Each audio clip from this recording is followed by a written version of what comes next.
right, well, be good, house. Don't fall apart while I'm gone. I'll miss you. Oh man, I just realized I'm running across America barefoot! Oh, it's really happening! He was sort of standing in the corner of this room and he said, I'm going to go on this barefoot walk. This is how I walk through New York City. Barefoot. Barefoot. He was really hitting his stride as a writer and a poet. You know, doing this kind of almost like guerrilla theater where he'd go out with his camera. He said I'm going viral. He said I'm going viral. Oh yeah, this dude's awesome. He's crossing the country with bare feet. He wanted to save the planet. He wanted to make people aware of climate change, that we're destroying the Earth. You know, climate change isn't something we will worry about in the future. It's now. The Earth is just getting warmer and warmer. And the thing about it is, all these changes to the Earth, these are all human-induced. He was doing something really dangerous. And he knew that it was dangerous. And I think that was kind of the point, in a way. If I die on this trip, it's not going to be because I didn't wear shoes. It's going to be because an automobile kills me. Anytime you walk near automobiles, you're putting yourself in danger. I'm SARI Cohen with Hollywood First Look Features. I'm here with Julie Sokolow, the director of Barefoot, the Mark Baumer story. And joining us today are Jim and Mary, Mark's parents. First, I want to extend my love and thanks to you for being here today. Thank you. Can you tell me what Mark's energy was like? Like what a day in the life of Mark felt like? I don't know, I think Mark was always a really kind of a happy, energetic child. And I think it carried over into his high school years. Although, and Mary would confirm this, I think there were times, and it might have been just that sort of, teenage angst where it seemed like Mark just was quiet. Sometimes I would sit at the kitchen table and I'd say, Mark, I really don't want to conduct an interview with you. Could you talk? And then, as he got out into his life, there was this sort of growth and this evolution that was really nice to see, I think, as parents, where he really started to, sort of take on these qualities of maybe relational qualities that I think he worked at, But he definitely had a lot of energy, a lot of passion, a lot of drive. Whatever he seemed to set his mind to do, he accomplished. Julie, I want to ask you what inspires you most about Mark, and how did this whole movie come to be? Yeah, so in October 2016, Mark left to start walking barefoot across America to protest climate change. And I was just a fan of his. I started watching his YouTube videos as my friends would post them and learned about him that way. And, the New Yorker says he's like Andy Kaufman with his sense of humor. And I couldn't agree more with his penchant for the absurd and, shining this whole new sort of energetic, childlike wonder into the issue of protecting the planet. And so I just became a fan of his. And then when he was killed on the walk, I was devastated, even though I never met him, and reached out to his parents, Jim and Mary, to try to tell his story. So what kind of story were you hoping to tell?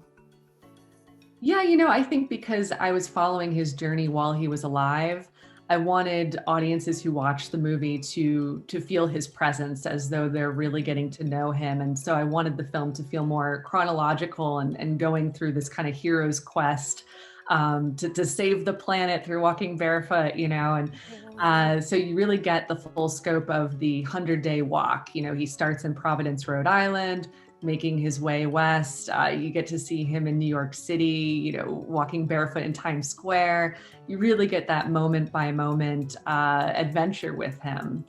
So that's what I wanted people to feel. Mary, what do you think Mark would say about this film? Mark would love the film. I just wish he could see it to be here, but Julie and the crew, they really pulled it off. We are completely happy with how the film came out. When I watch the film, I say, what can I do better? Watching the film makes me want to be a better person and what would Mark do? How many times I always say, well, what would Mark do? So he would have loved the film. Mark did want to be famous.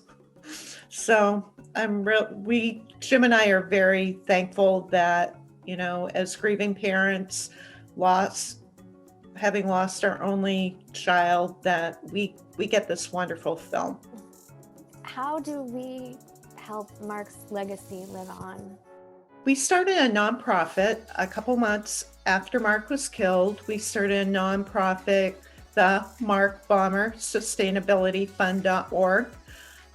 You can check out, we're doing good things. We're helping people in the underserved communities and many other things. But really, in your community, what can you do? How can you make a difference? You know, support a local farmer, buy good organic vegetables, help. Or locally grown. Doesn't have to be organic, locally grown. Yeah, locally grown. And what can you do in your community? That's what you should be thinking of. Yeah, I mean, I think Mark recognized that, you know, what happens with so many people, they get paralyzed. They feel like, okay, I can't make a difference. So they don't, you know, because sometimes it seems like the problems are so much larger than us. And yet Mark would tackle things at a very sort of local level, you know, from going and, you know, buying a full farm share from a local farmer the first year they were at the farmer's market in Pawtucket down the road from him. And then, you know, he would actually run to the farmer's market and then lug all the produce back in a bag, you know. And granted, not everybody's necessarily going to do that, but oftentimes making a difference is a small thing. You know, we put on the back of the card the things that you can do. You know, eat more vegetables, you know, touch earth with your feet, you know, get out into the natural world.